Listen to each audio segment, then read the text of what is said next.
Salut tout le monde, bienvenue dans un nouvel épisode du Haut dans Toc. Cette semaine, on va parler d'un art qui mélange émotion, politique et paillettes, le drag. Et ne vous inquiétez pas, même si vous ne connaissez rien au drag, restez avec nous, je vous explique tout. Dans cette vidéo, vous allez retrouver des définitions simples et claires de ce qu'est le drag, une drag queen, un drag king et d'autres types de drag, mon classement personnel des queens de Drag Race France All Stars saison 1, mes rencontres avec les queens et ma découverte du drag king cet été, et en bonus, mon classement de tout ce que j'ai mangé à la Felicita pendant l'été. Oui, c'est très important. Et même mon incroyable victoire au bingo drag. Pour commencer, pourquoi je vous parle de ce sujet ? Je suis non-binaire, androgyne, et le genre ça a toujours été un sujet un peu compliqué pour moi. Et puis je fais du théâtre, de la danse, du chant, de la comédie musicale depuis très jeune. Donc forcément, un art qui joue avec le genre et qui est une performance scénique, ça coche toutes les cases pour moi. Il y a 3 ans, je suis tombée dans la potion magique grâce à un ami à moi qui est très fan de Drag Race. J'ai bien sûr vu RuPaul's Drag Race aux États-Unis, Drag Race France, un peu de Drag Race Belgique, Allemagne, Espagne, et cet été, j'ai enfin vécu tout ça en vrai. Et au même moment, la première série de Drag King faisait son apparition sur nos écrans. Alors évidemment, il fallait que je vous en parle.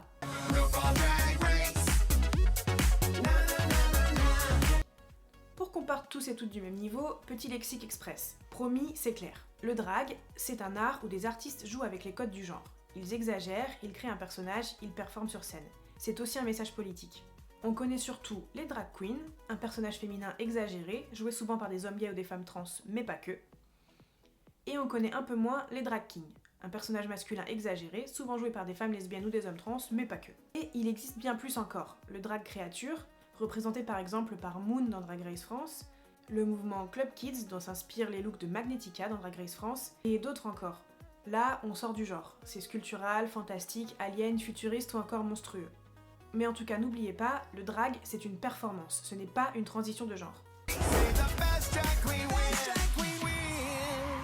Maintenant que tout ça est posé, on peut passer au croustillant.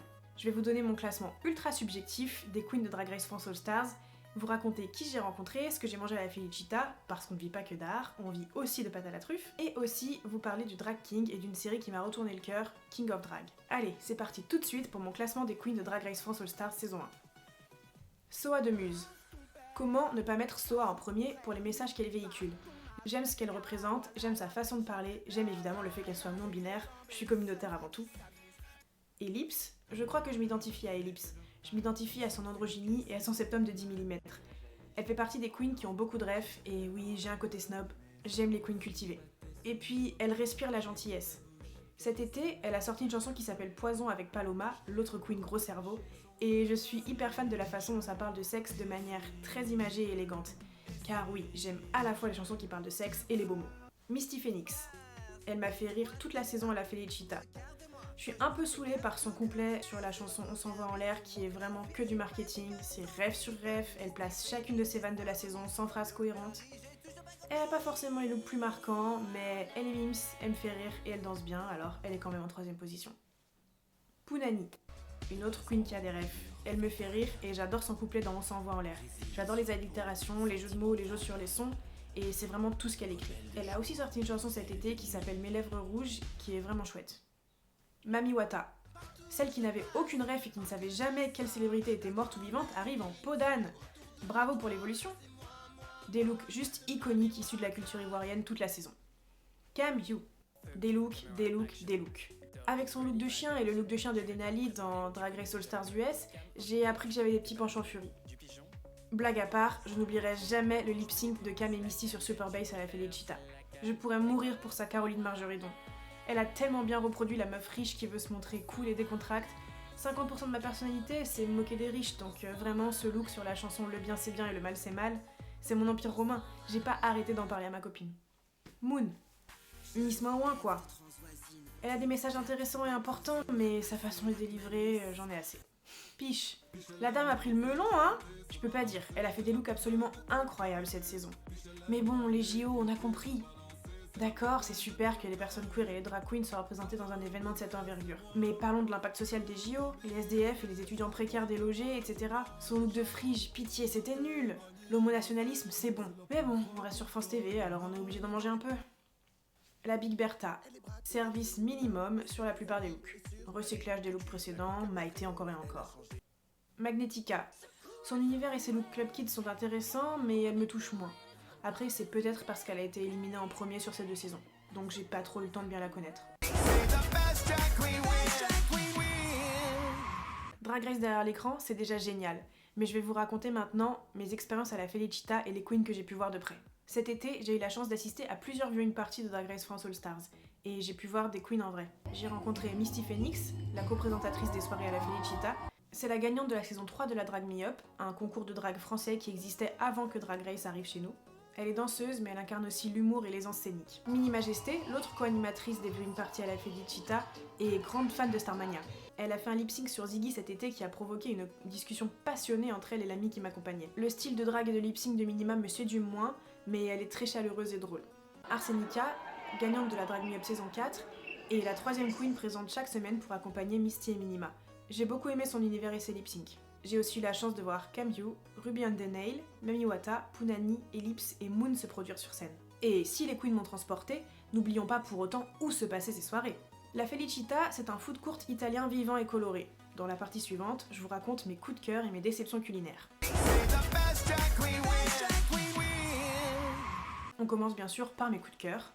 Les pâtes à la truffe de la Trattoria, absolument divines. La truffe était généreuse et le parmesan à volonté, délicieux sur 10. La pizza burrata Neymar de la pizzeria, découverte du stracciatella fumé, je ne serai plus jamais la même personne. Et les fried chicken bites de Top Bun, probablement les meilleurs nuggets que j'ai mangés, la panure est juste incroyable. Ensuite, mes préférences du bon au moins bon. Les pâtes pesto citron, super bonnes mais moins marquantes que la truffe. La glace pistache, crémeuse et savoureuse. Le smash burger de Top Bun, délicieux mais trop petit, surtout pour son prix. Le chocobomb mousse de Top Bun, bon mais pas exceptionnel. La tarte abricot du Tran Dolce, correcte avec une pâte sablée très réussie. La pizza cheese party 4 fromages citron confit, bonne mais je n'ai pas senti le citron qui aurait pu faire la différence. Le tiramisu du Tran Dolce, un tiramisu correct mais pas mémorable. Le gâteau vanille pêche du Tran Dolce, doux mais la demi-pêche pas mûre gâchait un peu l'ensemble. Et enfin, ma plus grosse déception, le sorbet citron coco. La texture était trop compacte, je n'ai pas du tout senti la noix de coco, j'avais l'impression de manger les boules de neige du Yeti dans Monstres et compagnie. Pas exactement ce que j'espérais. Après les performances et les pâtes à la truffe, place à une autre expérience nouvelle, le bingo drag. Le principe reste le même que le bingo de mamie. Quelqu'un tire les boules, annonce les numéros et vous remplissez votre grille. Mais ici, les tirages sont accompagnés de performances, de lip-sync et d'interactions avec le public. C'est à la fois un jeu, un spectacle et un moment de partage. Ma première partie se passait toujours à la Felicita et était animée par Mini Majesté, avec pour invitée Rose, la première éliminée de la saison 2 de Drag Race France. Même si nous n'avons rien gagné, l'ambiance était incroyable. Minima et Rose sont toutes les deux très drôles, car comme le dit Rose, en humour j'ai un doctorat et en danse, Mais ce que je voulais vraiment vous raconter, c'est mon 2e bingo drag. Il a eu lieu pendant le Free Palooza. Bon, d'accord, c'était plus l'été, mais ça a quand même sa place dans cette vidéo, non? La partie était animée par Ginger Beach, candidate de la saison 2 de Drag Race France. La partie était moins amusante qu'à la Felicita. Ginger Beach m'a fait beaucoup rire, mais son assistante tirait les boules comme si elle avait un train à prendre. En revanche, la partie a été beaucoup plus fructueuse. J'ai rempli ma grille en premier et j'ai gagné un gros air fryer familial. Ma copine et moi étions un peu malades ce jour-là, donc on a dû partir sans avoir vu la performance de Ginger. Mais pas sans avoir immortalisé le moment avec elle. Maintenant, à chaque fois qu'on fera à manger, on repensera à cette journée. Si les drag queens sont désormais largement médiatisées, les drag kings restent un univers encore moins visible. Cet été, j'ai eu l'occasion de les découvrir grâce à une nouvelle série américaine, King of Drag. Comme déjà établi, je suis une personne très émotive, et donc j'ai passé mon visionnage à pleurer. Les quelques épisodes de King of Drag diffusés cet été sont ma seule représentation des drag kings jusqu'ici, donc mon analyse ne sera peut-être pas très précise ou poussée. Voici les différences notables que j'ai pu voir entre les kings et les queens. Le concours King of Drag, à l'instar de Drag Race, met en avant des artistes qui incarnent des personnages drag. Mais ici, l'approche est différente. L'accent est moins mis sur la perfection des looks et plus sur la création d'un personnage, d'une histoire et d'une performance globale. Chaque tenue, chaque challenge est accompagné d'une narration.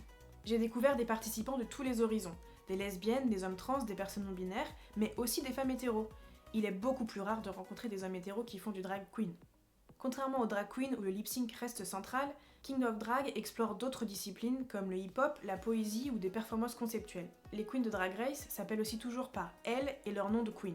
Dans King of Drag, les kings se sont tout de suite partagés leurs pronoms et prénoms. Chaque king parlait de son personnage comme d'une création distincte, et non comme d'un alter ego fusionné avec lui-même.